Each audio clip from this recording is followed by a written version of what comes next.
I'm Michael Bain, and welcome to Triggered, coming to you as always from Dragon House Studios in the secret hidden bunker in the Rocky Mountains. And today's show is a couple of new guns that have come in, some projects that are underway, and I want to show them to you, introduce them to you, and you'll be seeing more of them as we go on through the rest of the year. Now, if you watch some earlier shows, you know I really like Galil Aces, and this is in fact a Galil Ace, a 5.56 pistol. We talked about my Galil 308, which was a full rifle, when we were talking about the concept of a general utility rifle, a rifle that does everything, which I think of is an evolution of Colonel Jeff Cooper's Scout concept. Of course, I've got a lot of time with Scouts, and I decided when I go to a utility rifle that I wanted to go to a semi-auto, and my choice was the Galil Ace in 308. And the specific reason is Galils are tanks. They are built amazingly well. They are basically an evolved AK-47. We'll talk about that in a minute. But I wanted to introduce you to this guy because it's a funny story. On the internet, I was talking about, hey, I like Galils as a do-everything rifle, but if I was going to start again, I think I would start with a Galil 5.56 pistol, based on a lot of the writings of my friend Jim Tarr. I thought that's the kind of way I might go with it. And I talked about why that would be so. Ammunition, use of standard NATO AR-15 magazines, a lot of different reasons. In addition to the fact that the 5.56 doesn't beat you up the way a 308 does. And amazingly, the head of IWI called me up, contacted me and said, hey, we'll send you an AR 5.56 pistol because we're really interested in seeing what you do with it. So that's what this guy is, right? It's a Galil Ace in 5.56. It uses, as I said earlier, standard AR-15 magazines, and of course all of us have billions, maybe hundreds of billions of them. And because it's a pistol, it is fitted with a brace made by SB Tactical. Of course, SB Tactical originally created the first pistol braces. And so this is a specific brace made for the Galil Ace by SB Tactical. It folds really well. The folding mechanism on this particular gun is excellent. Maybe the best in the business. It's super. The thing that makes the Aces cool is essentially IWI did everything right. For example, the charging handle is moved to the left-hand side, which is where all charging handles should be, right? Why is it on the left-hand side? Because it's easier for a right-hand person to work it. You never have your shooting hand leave the gun. It's right there, so you can manipulate and run the gun. By the way, this gun will fire folded, and you rack it on the left side. It's got a bolt hold open, which, forget that. The Russians never went down that path. But the most important thing about this Ace is they took some weight off of it using polymer parts here in the lower. It's got actually a really, really good trigger, which is surprising. It's heavy trigger, two-stage trigger, but again, this is an evolved battle rifle. Key point, short piston, gas system. This particular gun, the whole Galil Aces, they are perfectly fitted with this dust cover on top. Typically an AK dust cover rattles around pretty pathetically. So if you put a sight, mount an optic of any kind on the dust cover, you have maybe 40 or 50 zeros as the sight rattles around. Not so with the Galil Ace. It is tight, it works. I have never had my Ace lose zero because of any movement in the dust cover. This particular one's got a full-length Picatinny rail. The fixed sights are excellent. You even have a little tritium insert here in the front sight. And I fitted it with this particular scope. This is one of my all-time favorite scopes. It's a Leupold 1.5 to 4 fire dot. It's long discontinued. I'm very sorry. What I liked about it is this was before the current frenzy of low-powered variable optics. And it's a 1-inch tube. It's light. It's very light. And you can see it's small. The footprint on this scope is very small, very light. I'm using a Leupold mount on it, which is absolutely perfect for it. And you can see, it's AR standard height mount. It fits just exactly right above the fixed sight here. So what I have now is a pretty funky little gun. You know, I'm looking forward to shooting it. I want to shoot it suppressed, but man, so here's your flash hider, right? I said, no big deal, I'll take off the flash hider. Ha, I'll heat it up. I figure it's Loctite. Loctite releases when you heat it up. It ain't Loctite. I don't know what it is. It's like magic Israeli stuff. But I'll figure that out. I would really rather run it suppressed than not, because short barrel 5.56s are loud and they have a muzzle flash this big. But again, a couple of evolved features. The magazine release, it's ambidextrous. The safety's ambidextrous. It has the normal AK type lever, and then on the flip side, it's got a much more easy to use push button. Everything about this gun is thoughtful.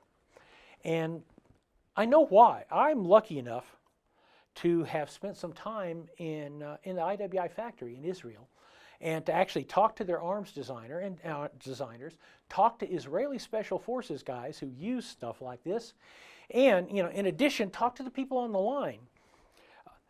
I say this is an evolved AK. It is. It is the best AK-47 type rifle on earth, I believe. Originally, it was designed in the 1980s off the Valmet version of the AK. So the Finnish guys took the AK, redesigned it as the Valmet, and then the Israelis, who had been using FALs in the desert and then later Uzi 9mm submachine guns, said, okay, we need a rifle, and we need a rifle that will work under any conditions. AK-47. Who makes the best AK-derived rifle in the world? The Finns, the Valmet. So the Israelis took the Valmet, I think it was a 62, and then modified it into the first Galils. They were great rifles, excellent. Even Colonel Jeff Cooper, who hated 5.56 poodle shooters, what he called ARs, said if you were going to take a 5.56, you would take the Israeli Galil. They were magic guns because they weren't available in the United States. They were actually very fielded for only a short time because the Americans gave the Israelis a couple of container ships full of free M16s. And the Israelis go, oh, should we build an expensive rifle of our own or take the free ones in the harbor? They did. So being at the factory and understanding the design parameters, Israel's a nation at war all the time. And so when you're talking to people even on the line building these guns, one of the things they will tell you first is which of their husbands, wives, daughters, sons, fathers, uncles are in the Israeli Defense Force. They're building guns not for some army over here. They're building guns for family, and they're very, very good at it. So you got a lot of input coming back from soldiers on a very quick loop. We tried this, it didn't work. So I'm going to be doing a lot more with this gun. It's going to be going with me to the Red October AK Championships in Las Vegas in October, and probably shoot a stage with it or spend a little time with it and let Jim Fuller, the world's greatest AK expert, talk me through it. So, IWI Galil Ace 5.56 pistol. When we come back, Triggered is going to cowboy up. This month's Lipsy's Gun of the Month is going to have Glock collectors everywhere salivating. In an exclusive arrangement, Lipsy's worked with Glock to create an exact copy of the very first Glock, the one adopted by the Austrian Army in the early 1980s. That gun's designation was the Glock P80, and of course it preceded the Gen 1 Glock P17. In addition to the markings on the slide, you have a single pin frame, smooth trigger, the original polymer sights, flat extractor, no front serrations, no rail wraparound Gen 1 pebble texture, and even better, one of the Tupperware boxes with special packaging that gives you just a little bit of the history of this particular Glock. We can tell you very, very solidly that this is a stone home run. Welcome back to Triggered, and take a look at this beautiful shotgun. This guy is from EAA, European American Armory, and it's part of their Churchill double barrel line. This is a 12 gauge double barrel coach gun, 18.5-inch barrel. It's called a coach gun, of course, because that's what the guys riding shotgun next to the Wells Fargo drivers call their own guns, coach guns, short barrel shotguns. And this particular gun is probably the best double barrel 12 gauge for cowboy action shooting that I have ever seen. This is super. It's made in Turkey by EA.A, and I think as most of you know, the Turks have been making guns pretty much since there were guns. The gun making industry in Turkey is hundreds of years old, and this gun to me is just super. I shoot a double barrel in cowboy action shooting. I shoot a Browning BSS, which I got as new in the box from a Cabela's in Kansas City, and I've actually had collectors of Browning BSSs want to actually have me executed for cutting the barrels down to 18.5 inches, setting it up to run as a competition gun. Well, this gun comes out of the box ready for cowboy action shooting, and I want to just take you through some of it. There's nothing I like better than a beautiful shotgun, right? It's just an amazing thing. So this particular 12 gauge, you'll notice that the receiver, trigger guard are all color case hardened. And the color case hardening to me, there's a deep gold in this color case hardening that I think is just great. It's that deep brown gold color case hardening. And the reason you know it's also made as a cowboy action gun is this is a manual safety. What that means is you have to use Mr. Thumb to put the safety on and take the safety off. A lot of, say, hunting 12 gauge shotguns, double barrel shotguns, have an automatic safety. So as soon as you crack the gun, it ejects the shells and you close it and the safety is back on. In cowboy action shooting, that just costs you 5 seconds. So this safety has to be applied. So when you open the gun up and close it, then if the safety was off, it's still off. The gun doesn't have ejectors, it has extractors, which is necessary in cowboy action shooting because you're not allowed to have ejectors. You're not allowed to break the gun and have the cases shoot out. You break the gun and you are the ejector. Chunk, back like that. One of the other things you'll see here is some engraving that I think is simple, it's tasteful, it adds to the gun. You see a little engraving here, a little engraving here, and along the bottom you see a stagecoach. Stagecoach and horses engraving, which is perfect for a cowboy action gun. I like the gold trigger. The gold trigger works. Usually, if you show me a gold trigger, I'm going like icky poo. But in this case, the gold trigger actually works because of the color case hardening on the receiver. The other thing they did that you don't often see on a cowboy action shotgun is this is select walnut. Turkey has walnut, and so boy, this is a really nice piece of walnut. The checkering, excellent, excellent. This particular recoil pad, I like the recoil pad. I was looking at the recoil pad. Typically what you want in a recoil pad for a cowboy action shotgun is exactly the same thing you want on a sporting clays shotgun. It's not necessarily that you're looking for massive recoil reduction, because in cowboy action shooting, we actually shoot 12 gauge loads that go, actually ultralight target loads, no big deal. But you want to be able to seat the gun on your shoulder and have it stay there. That's what you're looking for very specifically in a cowboy action shotgun. And they hit the home run with this particular pad here. So you have a beautiful shotgun. I have not shot it yet. I am looking forward to it. It is stiff. And you're going like, well, it's stiff. Here's a hint.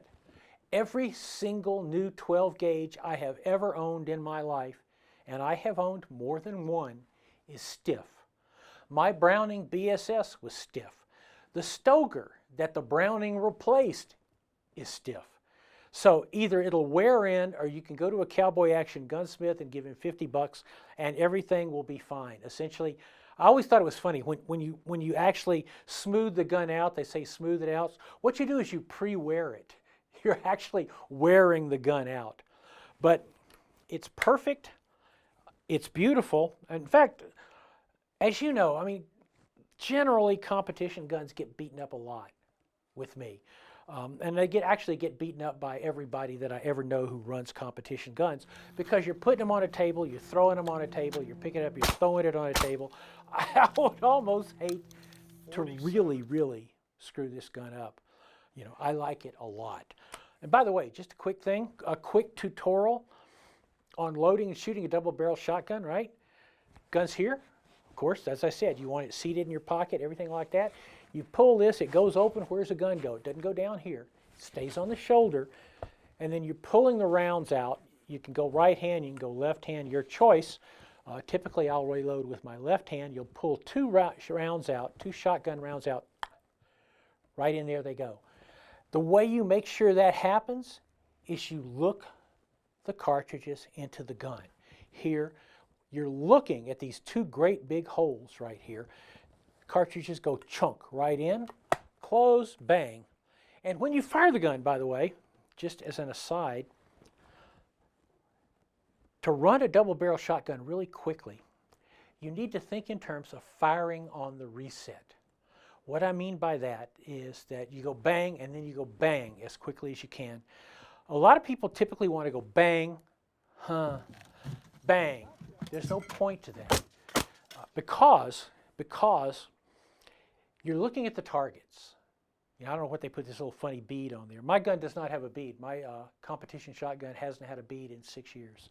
I shot the bead off. I never put it back on because the targets are not far away and you're looking at the targets.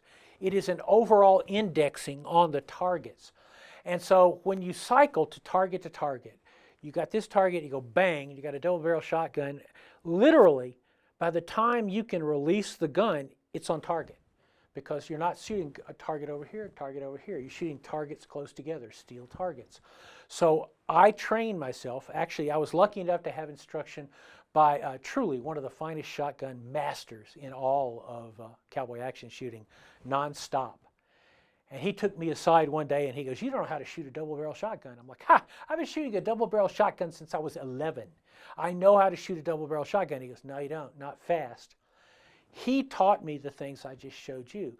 And he's the one that said, think about it this way. There's not that much swing between targets. So what you want to do is pull the trigger immediately upon reset. I said, "Well, I'll miss. What if I miss?" And he goes, "Try it." And you don't miss. And at matches, I've typically had people say to me, "We don't understand how you're running that shotgun so fast." So I'm not overthinking it. Bam, bam. Literally, that's the speed you should be thinking of. So all in all, to EAA, I just think this is an amazing job. My friend Paul Richter, executive at EAA, Paul, this is one hell of a shotgun. And just look at the case. Suede, leather accoutrements, extra chokes, $969 and worth every freaking penny of it. That's less than I have in my BSS. Hang on. This week's Triggered is brought to you by Taurus USA, designed to protect. Franklin Armory, the most innovative guns in the world. Volquartsen, engineering the world's finest rimfires. And Lipsy's Gun of the Month. Welcome back to Triggered, and I wanted to show you what I'm reading this week. This is Revolver. It is a new biography of Samuel Colt, written by Jim Rassenberger, who's a regular magazine writer, written a couple of really well-received historical books. I'm about a third of the way through this, and it's really fascinating. I have found in my own research for Gun Stories with Joe Mantegna and other issues, I have found Samuel Colt to be this absolutely fascinating character. I mean, to me, Sam Colt is the quintessential American, if you will, in the 1830s when he was trying to come up with money on this gun that he designed. As you know, Sam Colt told everybody the general story is he's on a ship on his way to wherever, Calcutta, and he watches how the ship is being steered, the windlass, and he thinks, wow, wouldn't it be really cool if you had a gun that had a revolving cylinder? So that's the myth. Whether that's true or not, who the heck knows? But in the 1830s, he traveled around the country raising money to create his gun by selling hits of nitrous oxide. That's so cool, laughing gas. And initially, he was a professor, Dr. Colt, C-O-U-L-T, because that sounded more European. And then he talked about science and the science of gas and everything. But by the time he eventually got back to New York, what he was doing is he was selling people acting really stupid. In some cases getting in fist fights, all sorts of craziness. But that's where Sam Colt got the money, among other things, in addition to swindling relatives, to build his gun. So I find this absolutely fascinating. If you're interested in Colt, and who isn't, You know, I'm lucky enough to have toured the old Colt factory under the egg, under the dome, and kind of had that sense of how this factory worked way back when. You'll want to read this book. Another thing I want to show you before we get out of here, this is something you're going to see again, but I wanted to show you in pieces, as it were. This is a G48 slide. This is my G48. I purchased this G48 as soon as they came out. I think they're excellent, excellent guns. Essentially, it's a Glock single stack G19. So in talking to some of my friends at Continuous Precision, they actually said, hey, why don't you send us a slide? We want to show you what you're doing. I'm like, what are you doing? So, well, we're installing full-size RMR, Trijicon RMR red dot sights. And I said, okay. And he goes, do you mind if we put it at the back of the slide and put the sight in front of it? Now, I have G19s both ways, and I can find people to argue with you about that. Gabe Suarez feels very strongly that the backup iron sight needs to be at the very back. David Bowie, who's one of the first people to actually machine in these RMRs, says it should be in the front. So you pays your money, you take your chances. However, Glock announced that they were doing an MOS G19. That is a G48. That is a G48 that has a plate that you can install a sight on it. So I asked Glock for one. I just got notification from FedEx that it's on the way. So what we're going to do is I'm going to take that MOS G48 and put a sight forward of the backup iron sights, and we'll see which one I like best. One other point just to make here, this is a full-size RMR. Just this week, Trijicon said we have a smaller RMR. It's a Trijicon RMR CC. It is much narrower. You can see how this hangs over the slide just a little bit here. You can see the hangover on the RMR. So my question is, does it matter?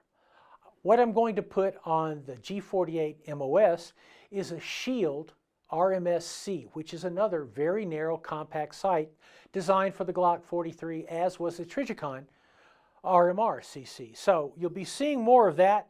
I'll put this on the gun, and over the next few weeks we'll check it out. So I'm Michael Bain. This is Triggered. You can find us on michaelbain.tv on YouTube, so you can watch us on your big screen TV, and at everest.com celebrity pages. We'll see you next week.